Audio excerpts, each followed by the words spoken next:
Good morning everyone, welcome back to my YouTube channel. তো দেখো, অনেক সকাল সকালই তো আজকে ব্লগ স্টার্ট করছি। তো আজকে তো একটা স্পেশাল জিনিস আমি তোমাদের সাথে শেয়ার করব, কারণ একটা স্পেশাল মানুষ আজকে আমাদের বাড়িতে আছেন। মানে উনি তো কালকে সন্ধেবেলাতে এসেছেন, সেটা আমি তোমাদের সাথে শেয়ার করিনি। তো আজকে সকালেই তোমাদের সাথে সেটা শেয়ার করব বলে দেখো ব্লগে তোমরা দেখতেই পাবে। আর আমি হচ্ছে ঘরদোর এবারে পরিষ্কার করে মুছে নিই তাড়াতাড়ি করে। সবাই তো ঘুম থেকে উঠেই গেছে সকাল সকাল। আর একটু তাড়াতাড়ি উঠেও গেছিলাম, কারণ কি আজকে অনেকগুলো এক্সট্রা কাজও ছিল সেই কারণে। আর এই যে দেখো, চলে এসেছি ওপরের রুমে। ওপরের ঘরটা পুরো অগোছালো হয়েছিল। ঘুম থেকে নানার বাবান লাস্টে উঠেছে, তো ওই জন্য বিছানার এই অবস্থা। তো বিছানাটা এবারে একটু গুছিয়ে গাছিয়ে নেব, তারপরে আমি আবার চলে যাব হচ্ছে নিচে। আর আমি তো নিজের কাজ করে যাচ্ছি, এদিকে নানাইও দেখো গোটা ঘরে দৌড়াদৌড়ি করে খেলা করছে। তো সকালবেলায় সচরাচর তো এটাই করে, যখন আমি রুমটা গোছাই তখন ও রুমের মধ্যে খেলা করে, একবার করে আমাকে হেল্প করতেও আসে। তো ওই বালিশ টালিশ ও যেগুলো পারে আমাকে হাতে দিয়ে দেয়, উঠিয়ে দেয়, বলবে আমি গুছু করবো মা বিছানা। ও মাঝে মধ্যে বিছানাপত্র ঝেড়ে দেয়। এইটুকুন নানাই আমার অনেক কাজ করে দেয়। তো আর তার সাথে সাথে অনেক কাজ বাড়িয়েও দেয়, সেটাও মানতে হবে।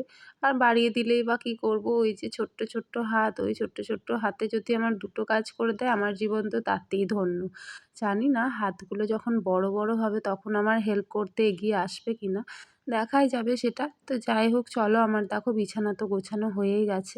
আর এবারে একটু বিছানাটা ঝেড়ে দেবো, কারণ রাত্রে একবার ঝাড়া হয়, কিন্তু তাও সকাল সকাল না একটু শোয়া হয় বলে একটু বালি বালি, মানে একটু ডাস্টের ফিলিং হয় আর কি। ওই জন্য আমি একবারে বিছানাটাকে ঝেড়েই দিয়েছি। আর চুলটা একটু আঁচড়ে নেব, কারণ চুলে তেল দেওয়া ছিল, কিন্তু চুলটা আঁচড়ানোর মতো সময় পাইনি। বিনুনি করে রাত্রেবেলা শুয়েছিলাম। আর সকালবেলা তো এমনিতে টাইম পাই না, তাও আজকে একটুখানি আঁচড়ে নেব তাড়াহুড়ো করেই। তারপরে স্নান টান করবো যখন, তারপর না হয় আরেকবার আঁচড়ানো হবে। তো রিসেন্টলি তো এত বেশি মানে মুখ হাত পা চরচর করছে না, যে কি বলবো, পুরো ড্রাই একটা ব্যাপার চলে আসছে স্কিনের মধ্যে এই শীতের শুরুতেই। সেই জন্য অল্প একটু ক্রিমও মেখে নিলাম, তারপরে নিচে এসে হচ্ছে আলুর একটা নিরামিষ তরকারি বসিয়ে দিলাম। তো এটাকে অনেকেই বাটি চচ্চড়ি বলে।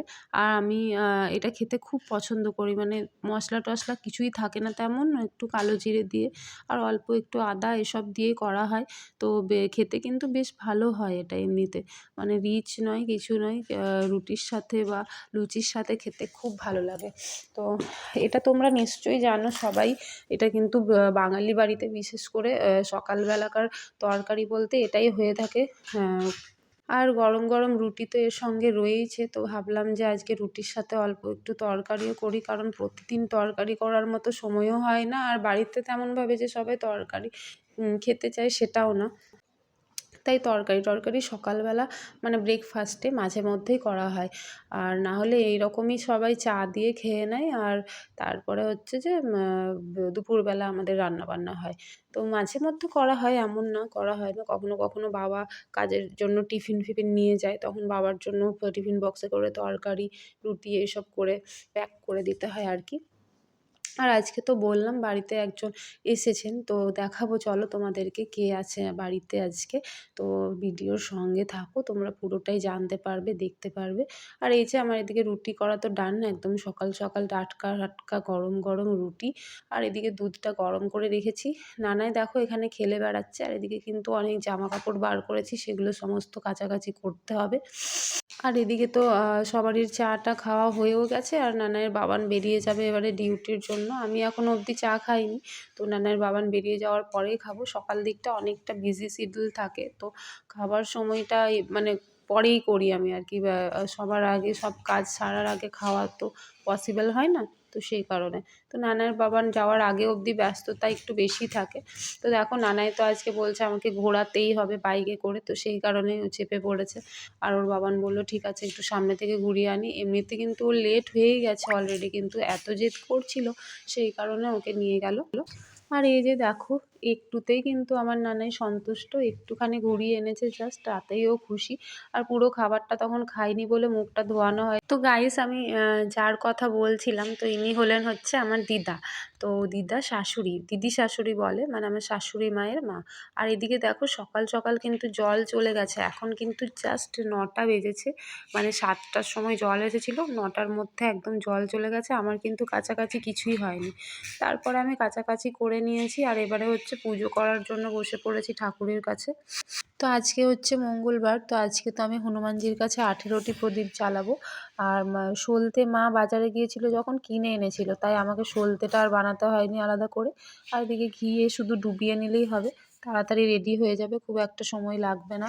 যেহেতু এখন অনেকগুলো করে প্রদীপ জ্বালতে হচ্ছে, তাই সলতেটা মানে রেডিমেড কেনাটাই আমার মনে হয় বেটার, কারণ আমাদের হাতে সময়টা তো খুব একটা থাকে না। আগে আমার হাতে সময় থাকতো বলে আমি এগুলো কিনতাম না, নিজের মতো করে ঘরে বানিয়ে পরে জেলে আসতাম মন্দিরে গিয়ে, আর তখন মন্দিরেও যেতাম। আর এখন হচ্ছে যে হাতের না সমস্তটাই করতে হয়, আর সময় পাওয়া যায় না, তো সেই কারণে। তো আমি তো হনুমান চালিসা পড়তে পড়তেই প্রদীপগুলো জ্বালিয়ে নিচ্ছি, তারপরে হনুমানজিকে একটু প্রণাম করে নেব, আরতি করে নেব, আর তারপরে আমার পুজোটা হয়ে যাবে। তো হনুমান চালিসা পড়তে তো অনেকটাই সময় লাগে, তাই সলতে বানানো ঘিয়ে সলতেগুলো ডোবানো, প্রদীপ জ্বালানো থেকে যতটা সময় লাগে তার মধ্যে পড়া হয়ে যায় আর কি। তো হচ্ছে মানে অনেকটাই বড়, আর এখন যেহেতু আমার মুখস্থ, সেহেতু অতটা সময় লাগে না। আগে বই দেখে পড়লে কিন্তু সময়টা আরও একটু বেশি লাগতো। তো নানাই তো এখনও ওঠেনি, তাই ও এখনও অবধি আর কি প্রদীপ দেখাতে এখানে আসেনি, না হলে কিন্তু দৌড়ে চলে আসে, আর এসেই বলবে আমি করব, আমি আরতি করব। আর এটা তো খুব গরম হয়ে যায় থালাটা, তাই এটা দিতে ভয় লাগে, বলি তুমি হাতে করে নিয়ে নাও। তো চলো পুজো টুজো সেরে তো এবারে রান্নার দিকে যেতে হবে। আর এদিকে দেখো আমার কিন্তু অনেক কিছুই রান্না করা হয়ে গেছে। আলু ভাতের জন্য আমি আলু সেদ্ধ করে বের করে নিয়েছি। আর এদিকে নিরামিষ একটা কুমড়োর তরকারি করে নেবো, সেটা দুবেলাই হয়ে যাবে। ভেন্ডি ভাজা হয়ে গেছে, নানার জন্য সেদ্ধ সেদ্ধ করে কুমড়ো ডাল সবই করা হয়ে গেছে।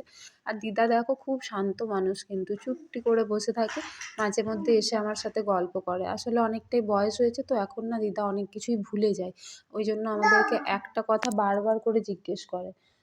মানে একটা কথা না মনে থাকে না আর কি, সেই কারণে। আর নানাই তো প্রথমে দিদার কাছে যেতেই চাইছিল না, ও না প্রথমবার এতটা বয়স্ক মানুষকে সামনে থেকে দেখছে, তাই ও ভাবছিল আর কি। আর আগে সেরকমভাবে মানে দেখেছে, কিন্তু অনেকটাই ছোটোতে, বেশি মামাবাড়ি তো যাওয়া হয় না, তো সেই কারণে অতটা কাছের থেকে এই প্রথমবার ও দেখছে। তো প্রথমে যেতে চাইছিল না, কিন্তু এতটাই ভাব হয়ে গেল পরে, মানে সবসময় বম্মা বম্মা বম্মা করতেই থাকছিল। তো এইদিকে দেখো আমার কিন্তু দুপুরের সমস্ত কাজ খাওয়া দাওয়া কমপ্লিট করে এই বাসনপত্র নামিয়ে বসে পড়েছি। আর আজকে তো দেখলেই 9টার সময় কলের জলটা চলে গেছিলো, মানে কোনো কাজটাই ঠিকভাবে সারা হয়নি, জলটা কিন্তু চলে গেছিলো, জাস্ট খাবার জলটা নেওয়া হয়েছিল, আর যেগুলোতে জল ভরে রাখি সেই ছিল। সেই জন্য তো বাধ্য হয়ে এবার পাম্পের জল দিয়েই কাজ করতে হবে, কিছু করার নেই, তাই পাম্পের জলটা নিয়ে নিচ্ছি। আর এই পাম্পের জলটা যেহেতু সরাসরি পাইপ দিয়ে বেরোয়, অনেকটা প্রেশারে বেরোয়। আর আমি তো অনেক দিন ধরেই ভাবছি যে যদি আমাদের কলের মানে পাইপ লাইনগুলো সব হয়ে যেত, আর ওপরেও যদি একটু জল তোলা যেত, তাহলে অনেকটাই সুবিধা হতো। কিন্তু এখন কিছু অসুবিধা রয়েছে, যার কারণে এগুলো করা সম্ভব নয়। তো জানি না ভবিষ্যতে করতে পারবো বা কতদিনে করতে পারবো, মানে কিছুই এখন জানি না, দেখা যাক কী হয়।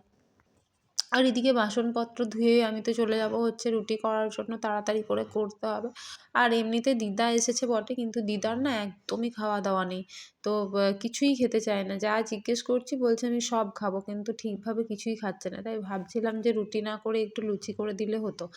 আর এদিকে দেখো নানাই তো আমার একটা পার্সেল নিয়ে চলে এসেছে নিজেই, মা মা তোমার পার্সেল করে। তো এর মধ্যে কী আছে সেটা তোমাদেরকে বলবো কিছুক্ষণ পরে, মানে আমি এটা কাউকে গিফট করতে চাই, তো সেরকমই কিছু অর্ডার করা হয়েছিল। তো দেখবো কেমন এসেছে না এসেছে, তারপর তোমাদেরকে সেটা আমি দেখাবো। আর এদিকে দেখো আমি সমস্ত কাজ সেরে সন্ধেটাও দিয়ে নিলাম ঝটপট। আর নানাইও চলে এসেছে ঠাকুরের কাছে আরতি করবে বলে। এই দেখো বলছে আমাকেও দাও, আমিও করব আরতি, আমিও পুজো করব। তো সেই কারণে নানাইও আমার কাছে চলে এসেছে। প্রায়ই চলে আসে, মানে নিচের ঘরে যদি থাকে তাহলে চলে আসে। আর উপরে থাকলে তো বুঝতে পারে না, সেই কারণে। তো আমার কাছে বলছিল যে মা আমাকে এবারে বাতা দাও। বাতা মানে হচ্ছে বাতাসা প্রসাদগুলো। তো আমি বললাম আগে তুমি ঠাকুরকে নম করো, তারপর দেবো। তো ফাইনালি দেখো এটা যার গিফট তার কাছে নিয়ে চলে এসেছে নানাই। তো এটা হ্যাঁ আমি আমার বরের জন্যই কিনেছিলাম, ওকে গিফট করব বলে। তো দেখো এইরকম একটা জ্যাকেট এসেছে। আর প্রাইসটা খুবই রিজনেবল, খুব ভালো কোয়ালিটির জ্যাকেটটা ছিল। কিন্তু আনফরচুনেটলি আমার হাসব্যান্ডের খুব একটা পছন্দ হয়নি। বলছিল শেপটা নাকি, মানে যে ডিজাইনটা নাকি খুব একটা ভালো বসছে না। তো আমি বললাম, বেশ ঠিক আছে, তাহলে এক সাইজ ছোটো নিয়ে দেখো, যদি ভালো লাগে দেন ওকে, আর যদি না ভালো লাগে তখন না হয় অন্য কিছু নেওয়া হবে। রিফান্ড তো এমনিতেই হয়ে যাবে। তো সেই কারণে ওটাকে ক্যানসেল করে আবার আরেকটা অর্ডার দেওয়া হয়েছে, ওটারই এক সাইজ ছোটো। আর এদিকে দেখো রাত তো অনেকটাই হয়ে গেছে, সেই কারণে আমি রান্নাঘর সব পরিষ্কার করে নিয়েছি। আর এখনও গাইস দেখো এতগুলো বাসন রয়েছে ধোয়ার জন্য। আর রাতে না মানে বাসন ধুতে খুব বিরক্ত লাগে, কিন্তু তাও করতে তো হবে, কিছু করার নেই। আর এদিকে আমি দিদার জন্য এক হাঁড়ি জল বসিয়ে, এবার জলটা ফুটে উঠলে আমি চলে যাবো ঘুমোতে। আজকে এই পর্যন্তই, গুড নাইট।